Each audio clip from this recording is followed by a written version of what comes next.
El espectro del pueblo fantasma. Mi nombre es Emilio, y lo que voy a contarles no es una historia inventada ni algo que escuché en una sobremesa. Es algo que viví en carne propia y que todavía me quita el sueño. Todo ocurrió hace 5 años, cuando, por cuestiones de trabajo, tuve que viajar a un pequeño pueblo en el estado de Zacatecas. El lugar se llamaba San Bartolo, aunque en los mapas no aparecía. Un compañero me dijo que era un pueblo minero abandonado desde hacía décadas, pero que algunas familias seguían viviendo ahí, como aferradas a un lugar donde ya no quedaba nada. Mi jefe me pidió que fuera a inspeccionar una mina para un proyecto de restauración histórica. Yo no quería ir, pero necesitaba el dinero, así que acepté.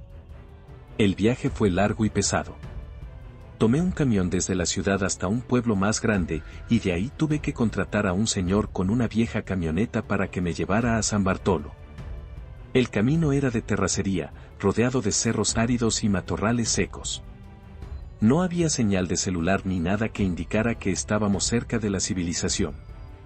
Cuando llegamos, el pueblo era justo como me lo habían descrito: casas de adobe a medio caer, calles empedradas cubiertas de polvo y un silencio que parecía devorar todo. Había pocas personas, la mayoría ancianos, que me miraban con una mezcla de curiosidad y desconfianza.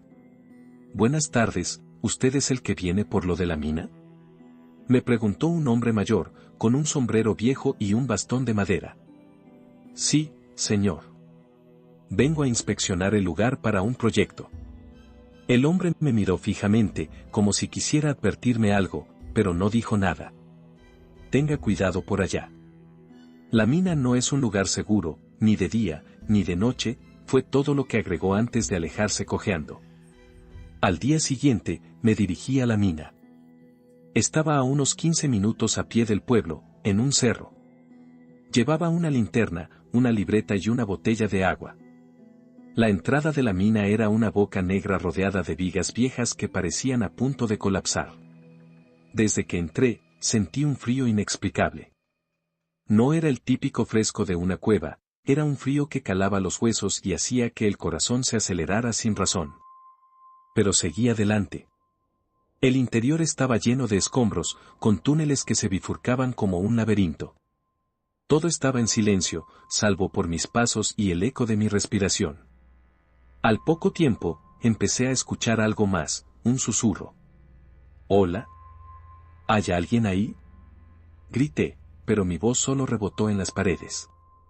Los susurros continuaron, suaves, como si alguien hablara justo detrás de mí.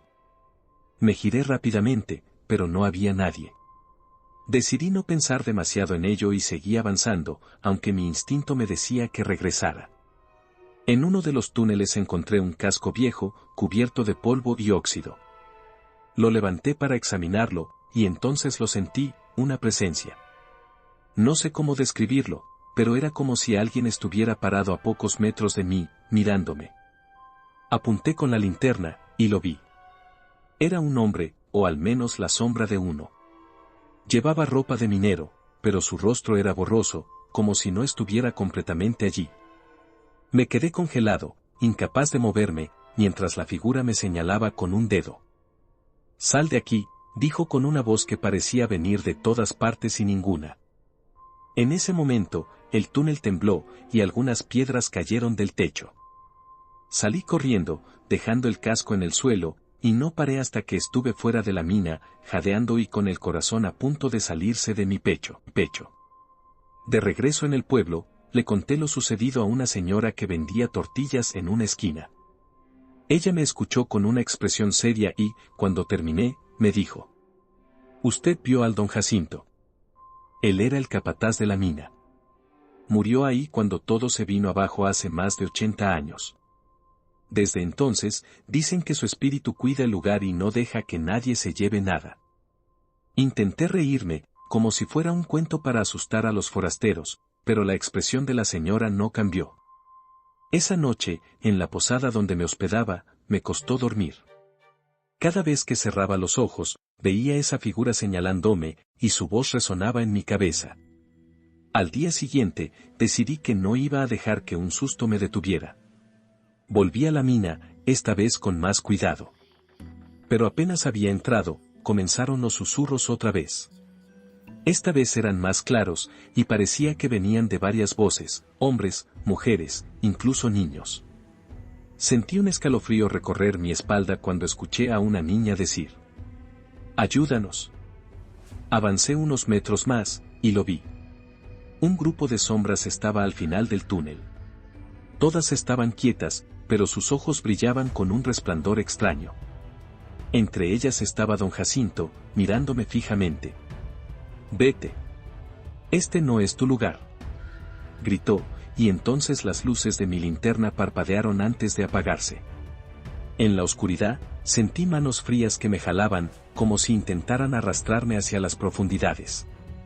Grité con todas mis fuerzas y corrí a ciegas, tropezando con piedras y paredes hasta que finalmente vi la luz de la salida.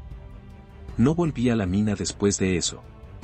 Hablé con los ancianos del pueblo, quienes me contaron la verdadera historia. Cuando la mina colapsó, muchas familias quedaron atrapadas. Los sobrevivientes intentaron rescatar a sus seres queridos, pero no lo lograron. Desde entonces, dicen que las almas de los muertos no han encontrado paz y que protegen la mina de cualquiera que intente profanarla. Me fui de San Bartolo al día siguiente, pero algo me siguió. Desde entonces, he tenido pesadillas con esas sombras, y en las noches siento que alguien me observa desde los rincones oscuros de mi cuarto. No sé si lo que viví fue real o producto de mi imaginación, pero sé que nunca olvidaré esa advertencia. Hay lugares que deberían quedarse abandonados, porque algunos secretos son demasiado oscuros para ser desenterrados.